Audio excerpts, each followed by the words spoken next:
Hello दोस्तों, मैं हूं अंशिका और आप हैं हमारे यूट्यूब चैनल टारगेट एग्ज़ाम वाली पर, जहां पर हम फ्री टारगेट बैच लेके आए हैं। और इस फ्री टारगेट बैच का उद्देश्य है आपको 90% प्लस मार्क्स दिलाने का। ठीक है, आप हमारे चैनल को सब्सक्राइब कर लीजिए, अपने बेल आइकन को प्रेस कर लीजिए ताकि आपको हमारी क्लासेस का नोटिफिकेशन टाइम टू टाइम मिल सके। ठीक है, और आप जो है इस 90% प्लस मार्क्स का जो टारगेट बनाया है उसे आप हमारा आप इसे कंप्लीट कर सके। ठीक है, अब यहाँ पर चलिए हम अपना शेड्यूल देख लेते हैं, हमारी क्लासेस का शेड्यूल क्या है या किस किस टाइमिंग हमारी क्या है क्लासेस हो रही हैं। यहाँ पे हमारी सुबह 10 बजे क्लास होती है, सुबह 10 बजे हमारी साइंस की क्लास होती है। इसमें आपके लिए जो है सिलेबस पूरा कंप्लीट करा दिया गया है। अब आपके लिए क्या प्रैक्टिस सेशन चलाया जा रहा है। सेकंड क्लास हमारी होती है 11 बजे होती है, ये होती है हमारी सुबह इंग्लिश की क्लास होती है। ठीक है, इसके बाद हमारी शाम को 4 बजे क्लास होती है। शाम को 4 बजे हमारी क्लास कौन सी होती है वर्तमान भारतीय समाज और प्रारंभिक शिक्षा, एजुकेशन 1 की क्लास होती है।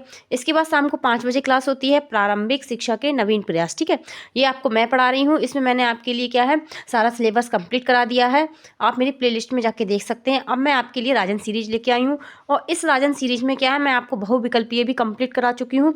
और आज से हम अपने क्या है अति लघु उत्तरीय प्रश्न जो है शुरू करेंगे। ठीक है, और यहाँ पर हमारी 6 बजे क्लास होती है, हिंदी की क्लास होती है। और उसके बाद हमारी लास्ट क्लास होती है, वो होती है मैथ की क्लास होती है। ठीक है, यहाँ पर ये हमारा शेड्यूल है, आप इसे स्क्रीनशॉट ले लीजिए या आप इसे नोट डाउन कर लीजिए, जिससे आपको हमारी क्लासेस लेने में कोई भी तकलीफ और दिक्कत परेशानी ना हो। ठीक है, और आप जो है अच्छे से टाइम टू टाइम क्लास ले सकें। चलिए हम अपनी क्लास स्टार्ट करते हैं। मैं आपको डीएलएड सेकंड सेमेस्टर के सेकंड प्रश्न पत्र की क्या है प्रिपरेशन करा रही हूँ। इसे हम ईडियो 2 कहते हैं। इस सब्जेक्ट का नाम है प्रारंभिक शिक्षा के नवीन प्रयास। क्या नाम है? प्रारंभिक शिक्षा के नवीन प्रयास। और यहाँ पर मैं आपके लिए क्या राजन सीरीज लेके आई हूँ। ठीक है, क्या लेके आई हूँ? राजन सीरीज। इसमें हमने बहुविकल्पीय जो है पूरे कंप्लीट कर लिए हैं। आप मेरी प्लेलिस्ट में जाके मेरी बाकी की वीडियोज़ जो हैं और बाकी की क्लासेस जो हैं आप देख सकते हैं मेरी। चलिए अब हम देखते हैं यहाँ पर हम आज हमारा क्या है। चलिए अब हम अपनी क्या है क्लास स्टार्ट करते हैं, देखते हैं हमारा क्या है पहला। यहाँ पर हम देखेंगे अति लघु उत्तरीय प्रश्न। राजन सीरीज के क्या है अति लघु उत्तरीय प्रश्न के बारे में देखेंगे कि क्या क्या आए हुए हैं आपके और क्या क्या आ सकते हैं। ठीक है, और ये आपके जो अति लघु उत्तरीय प्रश्न है ये आपके 15 नंबर के आते हैं। कितने अंक के होते हैं? अंक 15 क्वेश्चन होते हैं और 15 नंबर के होते हैं। आपके बहुविकल्पीय भी जो क्या है 15 क्वेश्चन दिए जाते हैं, वो भी आपके 15 नंबर के होते हैं। तो अगर आपके जो 1 नंबर वाले क्वेश्चन बिल्कुल ही सही हैं तो 30 नंबर आपके कहीं नहीं गए हैं। कितने नंबर? 30 नंबर। ठीक है, 30 नंबर कहीं नहीं गए हैं। इसके लिए आपको हमारी सारी क्लासेस देखनी पड़ेंगी, हमारे चैनल को ज़्यादा से ज़्यादा लोगों को शेयर करना पड़ेगा ताकि वो भी इस 90% प्लस मार्क्स का क्या है टारगेट कंप्लीट कर सके और अपने अच्छा स्कोर बना सके। ठीक है, चलिए हम अपना फर्स्ट क्वेश्चन देखते हैं। हमारा फर्स्ट क्वेश्चन क्या है? हमारा फर्स्ट क्वेश्चन है भारतीय संविधान के अनुच्छेद 51 का के बारे में आप क्या जानते हैं। यहाँ पर जो हमारा अनुच्छेद दिया है 51 का, इसके बारे में आपसे पूछा गया है। ये देखिए आपको जो डीएलएड 2020 में पूछा गया ये वाला क्वेश्चन है। देखते हैं हम इसका आंसर क्या है। इसका आंसर है भारतीय संविधान के अनुच्छेद 51 का संबंध मौलिक कर्तव्यों से है। इसमें क्या है 11 मौलिक कर्तव्यों का वर्णन किया गया। ठीक है, यहाँ पे जो 51 का है उसमें क्या है हमारे मौलिक कर्तव्य दिए गए हैं और इसमें क्या हमारे कितने मौलिक कर्तव्य? हमारे 11 मौलिक कर्तव्यों का क्या है वर्णन किया गया है। ये आपको ये मत सोचिए आप बहुत कम लेके आई हूँ मैं।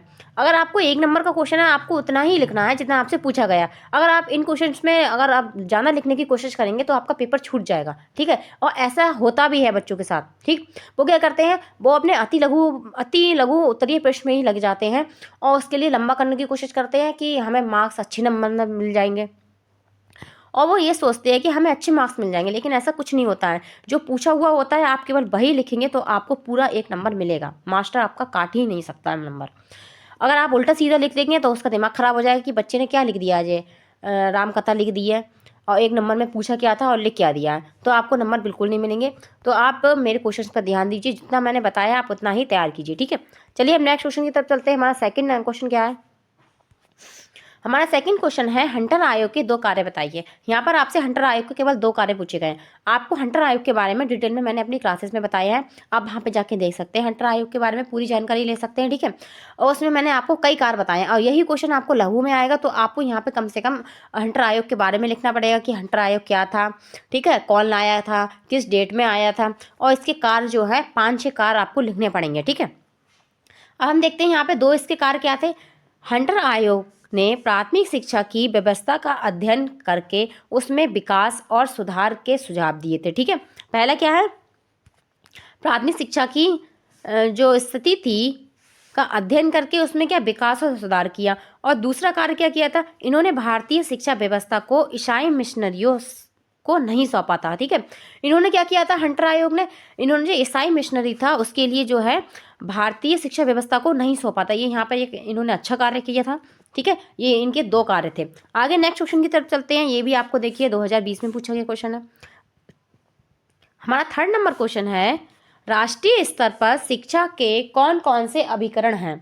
राष्ट्रीय स्तर पर शिक्षा के कौन कौन से अभिकरण हैं। यहाँ से आपको अभिकरण पूछे गए हैं जो राष्ट्रीय स्तर पर हैं। ये भी मैंने आपको बताया राष्ट्रीय स्तर पर कौन कौन से हैं शिक्षा से संबंधित अभिकरण, और जिला स्तर पे कौन कौन से प्रोग्राम या चीज़ें जो संचालित किए जा रहे हैं हमारी शिक्षा को लेकर, और ब्लॉक स्तर पे। और इसके लिए आप क्या है मेरी क्लासेस देख सकते हैं। तो यहाँ पे इसमें इसके अभिकरण क्या है, NCERT है, UGC है, ठीक है, AICTE है, ठीक है, NCTE है। यहाँ पर क्या है, ये इसके उपकरण है। इसके लिए मैं आपके लिए एक वीडियो लाऊंगी जिसमें क्या है आपको ये सारी फुल फॉर्म्स होंगी और इसकी क्या है फुल डिटेल होगी कि इनकी फुल फॉर्म का पूरा नाम होगा और ये कब आई थी, इसमें ये भी लिखा होगा, ठीक, ताकि आपको एक जगह पे मिल जाए, आपको परेशानी नहीं हो बार बार अलग अलग क्लासेस या कहीं और से ढूंढने की कि NCERT, NCERT, CTE और बहुत सारी जो योजना चलाई गई थी उनकी क्या है शॉर्ट फॉर्म दी है और उनको क्या है आपको आती है कि इसकी फुल फॉर्म लिखिए।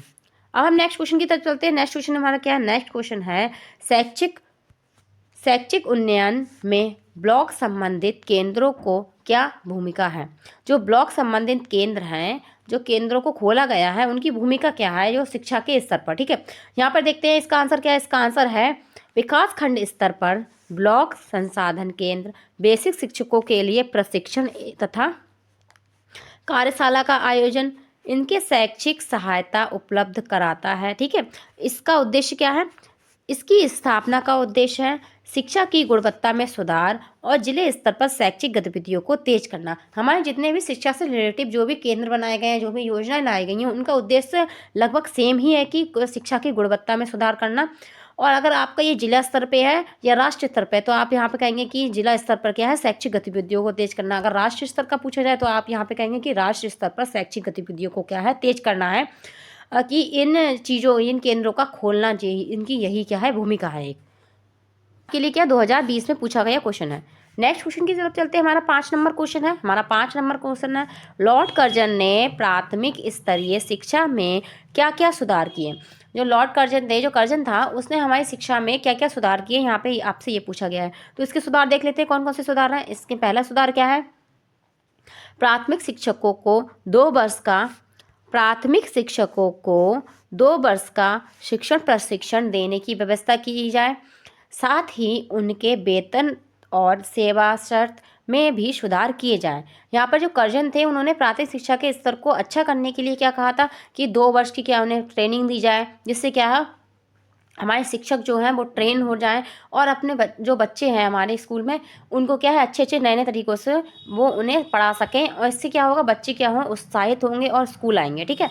और क्या जो शिक्षकों का वेतन है वो उसमें सुधार किया जाए। उनके जो सेवा काल है, जो सेवा में उनकी शर्तें रखी गई हैं, उनको भी पूरा किया जाए। इसमें नेक्स्ट इसका क्या था, नेक्स्ट सुधार इसमें था इसका कि प्राथमिक शिक्षा का प्रयास करना सरकार का मुख्य उत्तरदायित्व है, अतः इस ओर सरकार को क्या है ठोस कदम उठाने चाहिए। इन्होंने ये भी कहा था कि जो है प्राथमिक शिक्षा के लिए क्या है ये हमारा पहला स्तर होता है बच्चे की पढ़ाई का, और इसके लिए क्या सरकार को बहुत सारी कदम उठाने चाहिए, और जो क्या है कठोर कदम उठाने चाहिए। थर्ड इसका क्या है, थर्ड पॉइंट इसके सुझाव का क्षेत्रीय आवश्यकताओं को ध्यान में रखकर प्राथमिक शिक्षा का पाठ्यक्रम तैयार कराया जाए, ठीक है, एवं इसमें उपयोगी विषय को सम्मिलित किया जाए। इसने ये कहा था कर्जन ने कि क्या है सुधार लाने के लिए हमारी प्राथमिक शिक्षा में हमें क्या करना चाहिए, अच्छा सा पाठ्यक्रम होना चाहिए, और क्या हुआ उसमें नए नए जो विषय जो है हमारे सम्मिलित करना चाहिए। और अगला इसमें 4th नंबर क्या है, इसमें 4th नंबर है प्राथमिक शिक्षा का संबंध भारतीय भाषाओं को बनाया जाए। ठीक है, प्राथमिक शिक्षा का माध्यम भारतीय भाषा को बनाया जाए। इसने ये कहा था जो भारतीय भाषा है, उनकी मातृभाषा है जो इंडियन की हमारे, उसी को क्या है हमारी प्राथमिक शिक्षा में लाया जाए। इससे क्या होगा, इससे वो प्राथमिक शिक्षा में सुधार आएगा और क्या है वो अच्छे से पढ़ पाएंगे हमारे जो भी भारतीय थे। ठीक है, इसमें क्या अंग्रेजी को स्थान ना दिया जाए। और इसने क्या कहा था, भले ही ये अंग्रेज था लेकिन इसने कहा था कि अंग्रेजी जो भाषा है उसको क्या है प्राथमिक शिक्षा में स्थान ना दिया जाए, वो केवल हमारी भारतीय जो हमारे इसने कहा था कि जो भारतीय हैं वो उनकी मातृभाषा या उनकी ही भाषा में होनी चाहिए प्राथमिक शिक्षा। 5th पॉइंट इसमें क्या है, 5th पॉइंट है इसमें है प्राथमिक शिक्षा की शिक्षण विधियों का विकास किया जाए। शिक्षण विधियां हैं वो नई नई विधियां लाना चाहिए, और क्या किंडरगार्टन प्रणाली का प्रयोग किया जाना चाहिए, और क्या खेल पद्धति जो है उसका भी प्रयोग किया जाना चाहिए। ठीक है, अब नेक्स्ट चलते हैं। नेक्स्ट क्या है हमारा 6 नंबर क्वेश्चन, हमारा 6 नंबर क्वेश्चन है प्रोग्राम ऑफ एक्सेस के कौन कौन से लक्ष्य निर्धारित किए गए हैं। यहाँ पर आपसे प्रोग्राम और एक्सेस के क्या है लक्ष्य पूछे गए हैं। इसके लिए मैंने आपको डिटेल में बताया है। ठीक है, प्रोग्राम ऑफ एक्सेस के बारे में देखते हैं इसके क्या क्या लक्ष्य निर्धारित किए हैं। इसमें भारतीय समाज के लिए शिक्षा, पहला क्या था, भारतीय समाज के लिए शिक्षा थी। ठीक है, अनुसूचित जाति और जनजाति और तथा पिछड़े वर्ग के लिए शिक्षा थी, अल्पसंख्यक शिक्षा थी, विकलांग शिक्षा थी, पौण शिक्षा, एवं क्या है सतत शिक्षा, और क्या है पूर्व बाल्यकाल परिचर्चा, पूर्व बाल्यकाल परिचर्चा,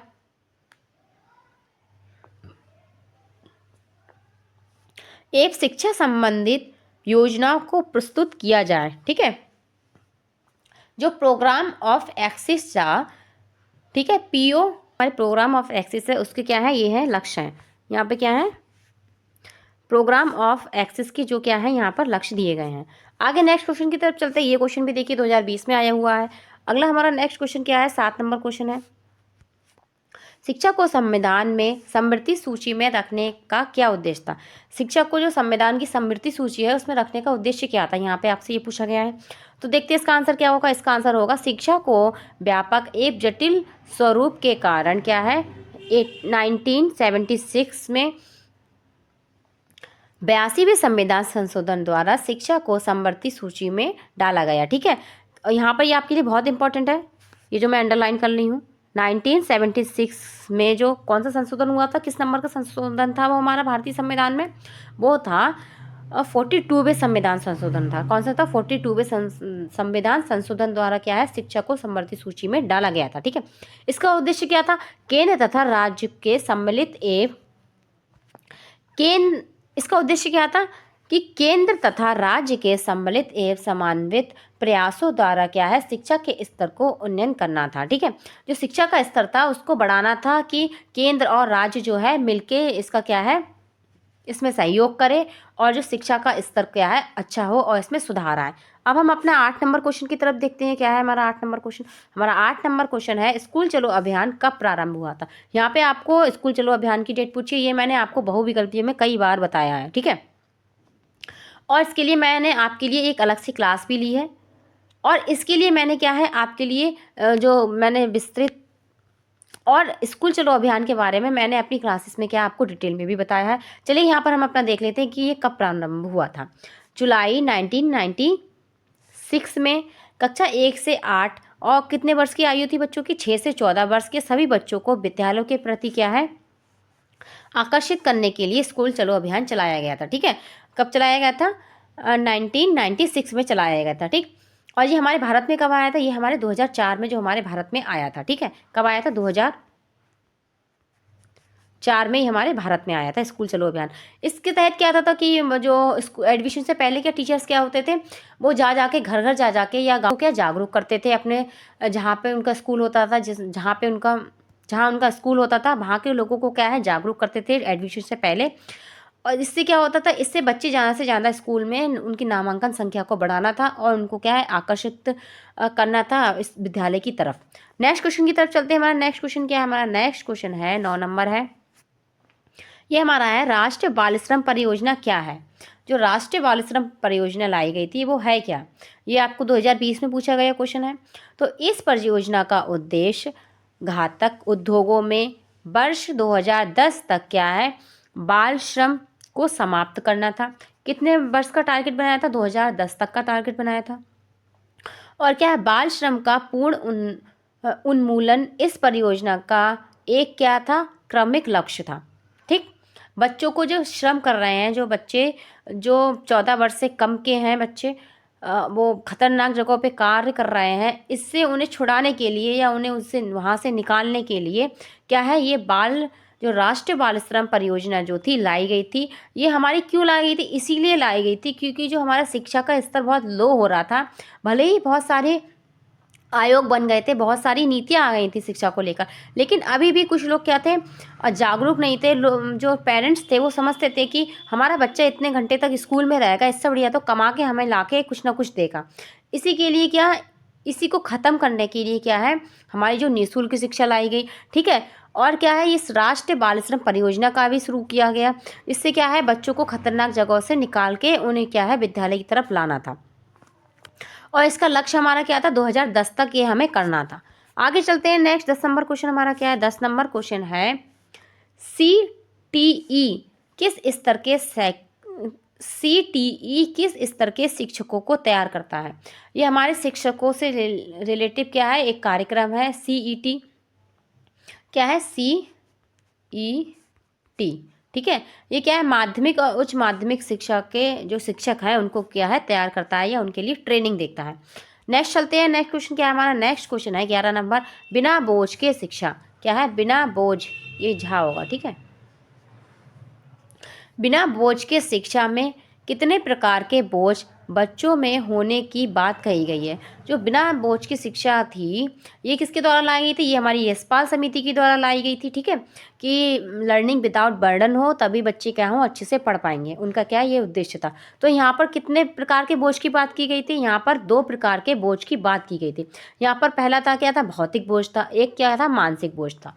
यहाँ पे 2 प्रकार के बोझ की बात की गई थी। ठीक, नेक्स्ट चलते हैं। हमारा 12 नंबर क्वेश्चन क्या है, हमारा 12 नंबर क्वेश्चन है, न्यूपा का मुख्यालय कहाँ स्थित है।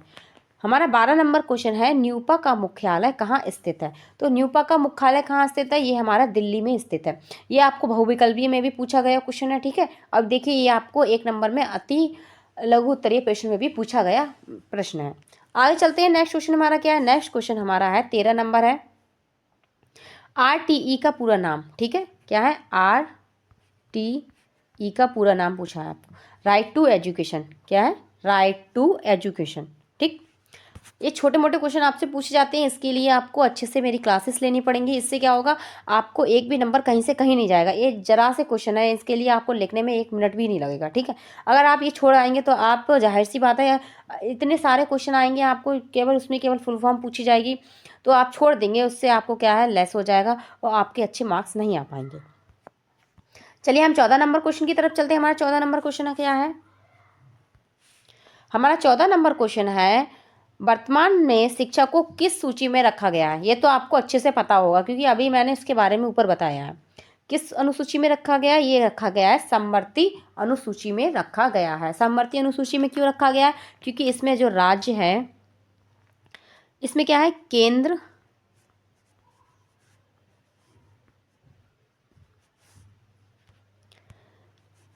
इसमें क्या है, केंद्र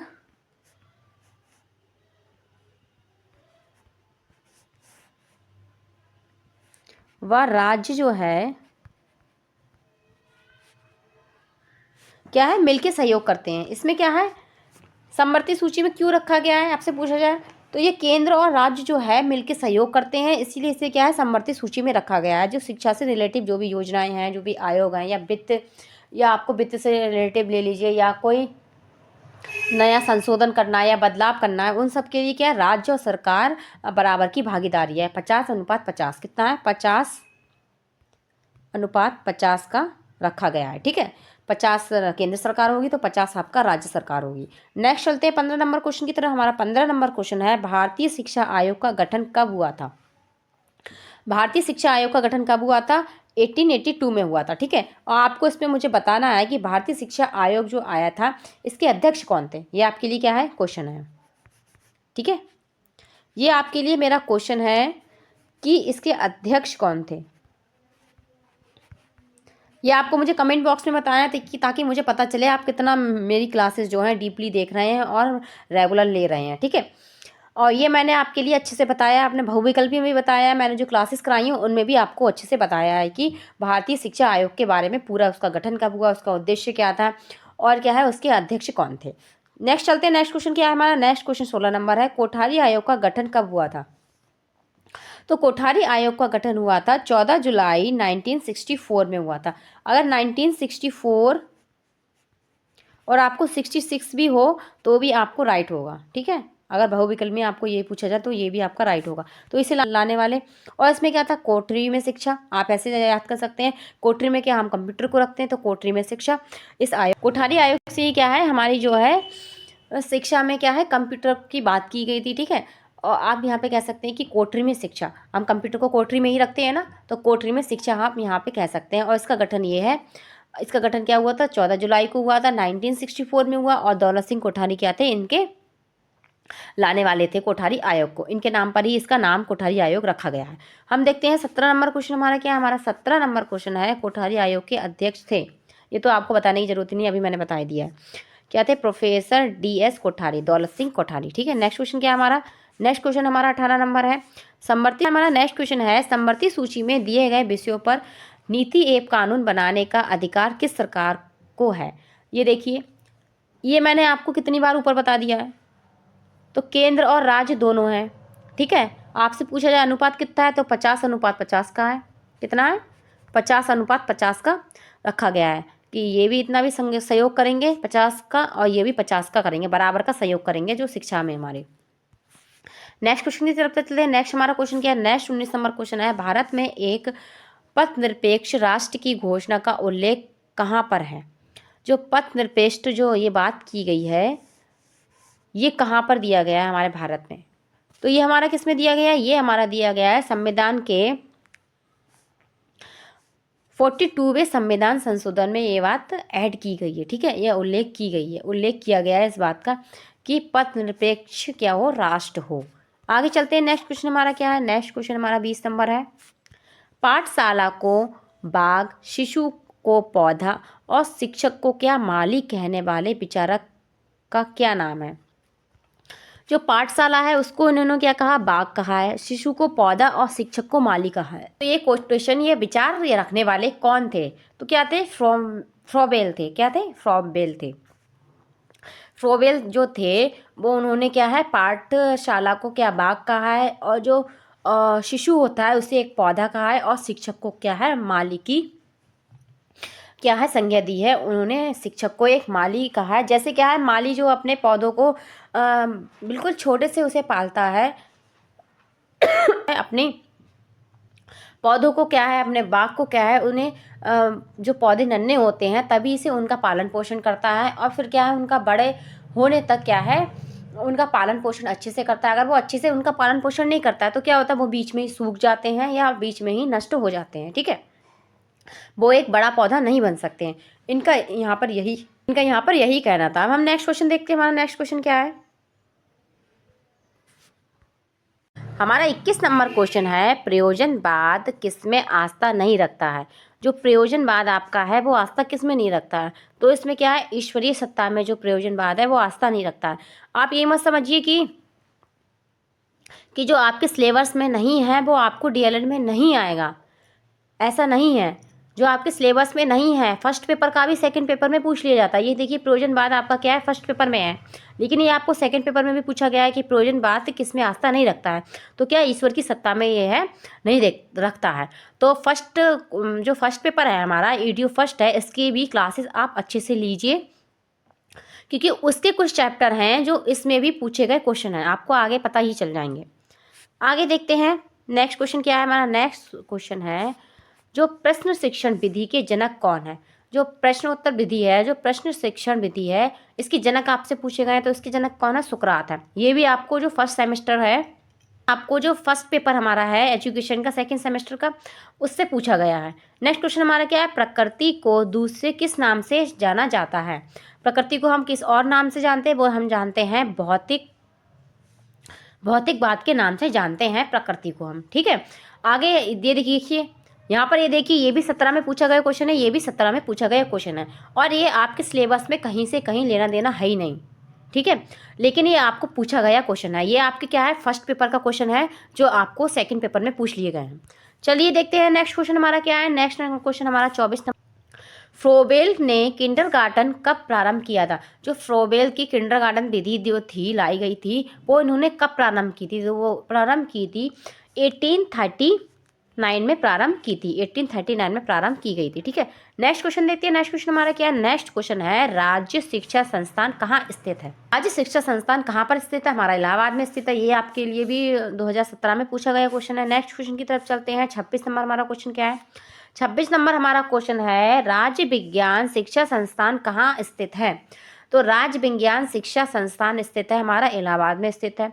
और नेक्स्ट क्वेश्चन क्या है, अगला क्वेश्चन हमारा 27 नंबर है, राज्य हिंदी संस्थान कहाँ स्थित है।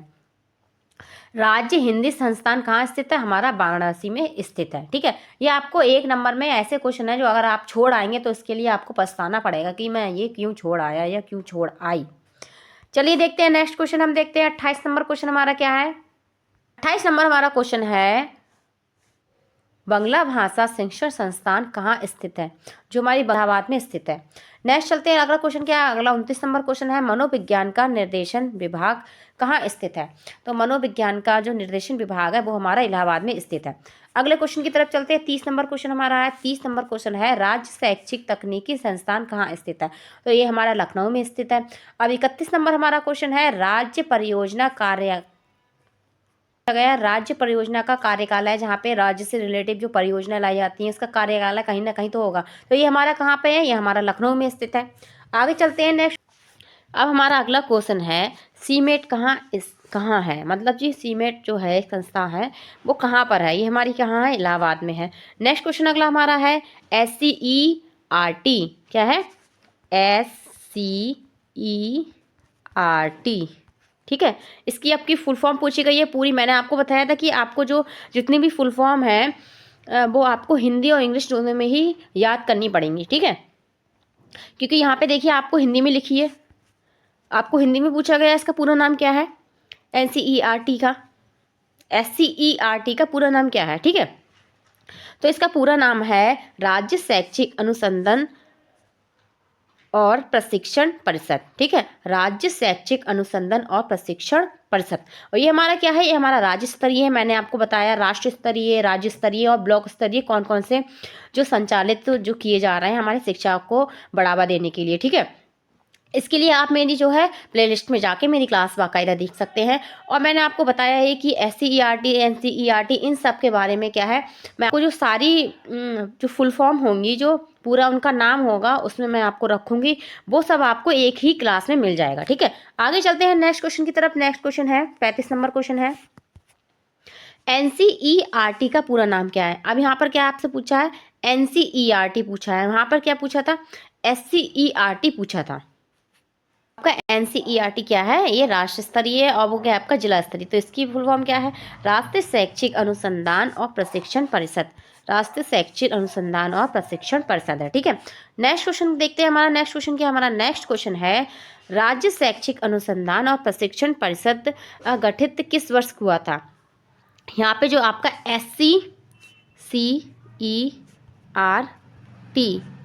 SCERT क्या यहाँ पे पूछा है गठन किस वर्ष हुआ है। इससे पहले आपसे पूछा था इसकी फुल फॉर्म। ठीक है, तो इसका गठन हुआ था 1981 में, इसका गठन हुआ था। नेक्स्ट क्वेश्चन की तरफ चलते हैं। हमारा नेक्स्ट क्वेश्चन क्या है, हमारा नेक्स्ट क्वेश्चन है राष्ट्रीय शैक्षिक अनुसंधान और प्रशिक्षण परिषद गठन किस वर्ष किया गया था। ठीक है, और ये आपका NCERT पूछा गया, तो इसका गठन हुआ था 1961 में हुआ था। ठीक है, आगे चलते हैं नेक्स्ट क्वेश्चन की तरफ। हमारा नेक्स्ट क्वेश्चन क्या है, हमारा नेक्स्ट क्वेश्चन है मिड डे मील योजना को स्पष्ट कीजिए। ठीक है, यहाँ पर मिड डे मील योजना के बारे में पूछा गया है कि ये क्या है, इसके बारे में बताइए। और इससे पहले या आपके ऐसे लिए भी क्वेश्चन पूछा जा सकता है पोषाहार वितरण योजना क्या है, कि पोषाहार वितरण योजना क्या है। ये आपको क्या 20 में पूछा गया क्वेश्चन है। आइए इसका आंसर देखिए, इसका आंसर क्या है, मिड डे मील योजना है वो क्या है, शिक्षक शिक्षा को सबको समान अवसर उपलब्ध कराना, थोड़ा ऊपर कर लेती हूँ मैं, आपको आंसर नहीं दिखेगा वरना इसका, ठीक है। शिक्षा को सबको समान अवसर उपलब्ध कराना सुनिश्चित करने हेतु समाज के अत्यंत दुर्लभ एवं है अब वंचित वर्ग के बच्चों को, जहाँ अभिभावक के लिए 2 वक्त का खाना, जो पूरा खाना जुटाना जो है परिवार के लिए क्या है मुश्किल होती है, ऐसे बच्चों को विद्यालय में आकर्षित करने हेतु सरकार द्वारा मध्य भोजन योजना चलाई जो है गई है। क्यों चलाई गई है कि जो पेरेंट्स हैं वो अपना 2 वक्त का खाना नहीं जुटा पाते हैं, वो बच्चों को स्कूल कैसे भेज दें। उन्हें लगता है कि हमारा बच्चा काम करेगा तो 4 पैसे लेके आएगा तो हमारे घर का खर्चा चलेगा, इसलिए वो स्कूल नहीं भेजती हैं। इसी समस्या को ख़त्म करने के लिए जो हमारी सरकार ने क्या था, जो मिड डे मील योजना लाई थी, और इससे क्या हुआ, बच्चे आकर्षित हुए हमारे स्कूल की तरफ, और क्या उनका नामांकन संख्या में क्या हुई, बढ़ोतरी हुई। आगे देखते हैं नेक्स्ट क्वेश्चन क्या हमारा। नेक्स्ट क्वेश्चन है, अगला क्वेश्चन हमारा है NCTE का पूरा नाम। यहाँ पर आपसे NCTE का पूरा नाम पूछा है, इसका नाम है राष्ट्रीय अध्यापक शिक्षा परिषद। क्या है, राष्ट्रीय अध्यापक शिक्षा परिषद। अब हम 40 नंबर अपना क्वेश्चन देखते हैं। हमारा 40 नंबर क्वेश्चन क्या है, हमारा 40 नंबर क्वेश्चन है सीमेट का पूरा नाम क्या है। जो सीमेट अभी संस्था हमने ऊपर पढ़ी थी, इसका पूरा नाम क्या है। वहाँ पर हमने क्या, इसकी हमने देखा था कि इसका मुख्यालय कहाँ है, तो इसका मुख्यालय कहाँ, इलाहाबाद में है। और इसका पूरा नाम पूछा गया तो राज्य शैक्षिक प्रबंधन एवं प्रशिक्षण संस्थान, ठीक है। राज्य स्तरीय ये प्रोग्राम है आपका। आगे देखते हैं, नेक्स्ट क्वेश्चन देखते हैं। नेक्स्ट क्वेश्चन क्या है, सीमेट से रिलेटिव ही है। अगला क्वेश्चन हमारा है सीमेट का गठन कब हुआ था। तो यहाँ पे आपसे ये भी पूछ लिया, इसका जो मुख्यालय है ये कहाँ पर स्थित है, तो इलाहाबाद में स्थित है, ठीक है। इसका पूरा नाम भी पूछ लिया, राज्य शैक्षिक प्रबंधन एवं प्रशिक्षण संस्थान। अब इसका गठन पूछा गया है कि किस वर्ष किया गया था या किस डेट में किया गया था। तो ये हमारा किया गया था 1995 में किया गया था। अगला क्वेश्चन हमारा है राज्य शैक्षिक प्रबंधन एवं प्रशिक्षण संस्थान कहाँ स्थित है, ठीक है। राज्य शैक्षिक प्रबंधन एवं प्रशिक्षण संस्थान जो है वो आपका कहाँ पर स्थित है, ये हमारा कहाँ, इलाहाबाद में स्थित है। कहाँ पर स्थित है, इलाहाबाद में स्थित है। अगला क्वेश्चन हमारा है राष्ट्रीय अध्यापक शिक्षा परिषद की स्थापना कब की गई थी। राष्ट्रीय अध्यापक शिक्षा परिषद की स्थापना कब की गई थी, ये की गई थी 1995 में की गई थी, 5 में की गई थी। इसे हम क्या कहते NCTE कहते हैं, ठीक है। 44 नंबर है हमारा। 44 नंबर में पूछा गया है जो NCTE है, NCTE है, इसमें सदस्य कितने होते हैं। इसमें कितने होते हैं, 41 क्या होते हैं, सदस्य होते हैं कुल। आगे देखते हैं नेक्स्ट क्वेश्चन क्या हमारा। नेक्स्ट क्वेश्चन है 45 नंबर है। यह स्कूल चलो अभियान किस वर्ष उत्तर प्रदेश में लागू किया गया था। ये मैंने आपको ऊपर भी बताया था कब लागू किया गया था, 2004 में लागू किया गया था उत्तर प्रदेश में। नेक्स्ट क्वेश्चन हमारा 46 नंबर है। यह है सर्व शिक्षा अभियान का गठन किस वर्ष हुआ था। सर्व शिक्षा अभियान का गठन किस वर्ष हुआ था, ये हमारा 2001 में हुआ था, ठीक है। कब हुआ था, 2001 में हुआ था। अगले क्वेश्चन की तरफ चलते हैं। अगला क्वेश्चन हमारा क्या है, इससे पहले आप हमारे चैनल को सब्सक्राइब कर लीजिए, अपने बेल आइकन को प्रेस कर लीजिए ताकि आपको हमारा नोटिफिकेशन टाइम टू टाइम मिल सके, और ज़्यादा से ज़्यादा लोगों को क्या है ये शेयर कीजिए। आप हमारी क्लास को लाइक नहीं करते हैं, आप लाइक कर दिए, इससे हमें पता चले कि हाँ हमारा मोटिवेशन बढ़े कि आप हमारी क्लास देख रहे हैं और इससे कुछ सीख रहे हैं, और हमारा 90% का जो 90% का टारगेट है वो भी पूरा हो सकता है या नहीं हो सकता है। जब आप देखेंगे नहीं तो हमारा 90% का जो टारगेट है वो पूरा कैसे होगा, और हमारे इस फ्री बैच का हमारा जो उद्देश्य पूरा कैसे होगा जब तक आप हमारी क्लासेस देखेंगे नहीं पूरी डिटेल में। चलिए हम देखते हैं, अपने क्वेश्चन की तरफ आते हैं। हमारा क्वेश्चन है ECCE का पूरा नाम क्या है। क्या है, ECCE का पूरा नाम क्या है, तो क्या है, early child care and education. ये क्या है बच्चों, ECCE, ठीक है। इसका पूरा नाम है early child care and education है, ठीक है। ये छोटे बच्चों के लिए चलाया गया एक प्रोग्राम है। नेक्स्ट क्वेश्चन हमारा क्या है, नेक्स्ट क्वेश्चन है DPEP का पूरा नाम क्या है। DPEP का पूरा नाम क्या है, तो जिला प्राथमिक शिक्षा कार्यक्रम। जो क्या है, जिला स्तरीय हमारा कार्यक्रम है, और इसका पूरा नाम क्या है, DPEP की जिला प्राथमिक शिक्षा कार्यक्रम है।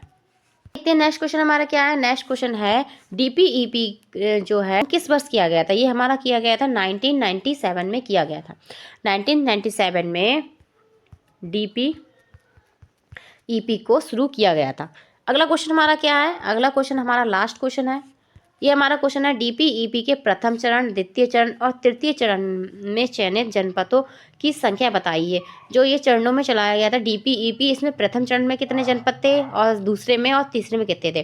तो इसका आंसर क्या होगा। इसमें फर्स्ट चरण में थे 50 और 60 जनपद थे, 50 से 60 जनपद थे, ठीक है। और दूसरे जनपद में इसमें 22 जनपदों को जोड़ा गया था, ठीक है। और तीसरे जनपद में 32 जनपदों को इसमें रखा गया था, ठीक है, डीपीईपी प्रोग्राम का। जैसे जैसे इसका लाभ होता गया वैसे वैसे इसके चरणों में क्या है और ज़्यादा से ज़्यादा जो है जनपद जोड़े गए, ठीक है। इसमें जो आपको हर तरीके से ये इंपॉर्टेंट क्वेश्चन है, ये आपको जो लघु क्वेश्चन में भी पूछा जा सकता है कि इसको प्रथम चरण और द्वितीय चरण और तृतीय चरण को विस्तार पूर्वक बताइए डीपीईपी के, ठीक है। तो वहाँ पर आपको आपको इसकी क्या है, आपको इसकी स्थापना भी देनी पड़ेगी कि इसकी स्थापना कब हुई थी और ये कब लाया गया था, किसके द्वारा लाया गया था, इसके चरण में कितने कितने जनपद थे, और उनको जनपदों का नाम भी आपसे पूछा जा सकता है। इसके लिए आपको मेरी पिछली क्लास देखनी पड़ेगी जिसमें मैंने आपको डीपीईपी के बारे में डिटेल में बताया है। उसमें मैंने आपको सारे जनपद भी बताए कि कौन कौन से जनपद हमारे हैं और किस किस चरण में कौन कौन से जनपद रखे गए हैं, ठीक है। आपको क्लास अच्छी लगी है तो लाइक कर दीजिए, अपने बेल आइकन को प्रेस कर लीजिए ताकि आपको हमारा नोटिफिकेशन टाइम टू टाइम मिल सके, ठीक है। यहाँ पर हमारी कंप्लीट क्लास होती है। आगे के हम क्वेश्चन कल की क्लास में करेंगे। यहाँ पर हमने अति लघु उत्तरीय प्रश्न करे हैं जो हमने 50 करे हैं, और इसका अगला जो आगे के क्वेश्चन है वो मैं अगली क्लास में कराऊंगी, ठीक है। ओके, धन्यवाद।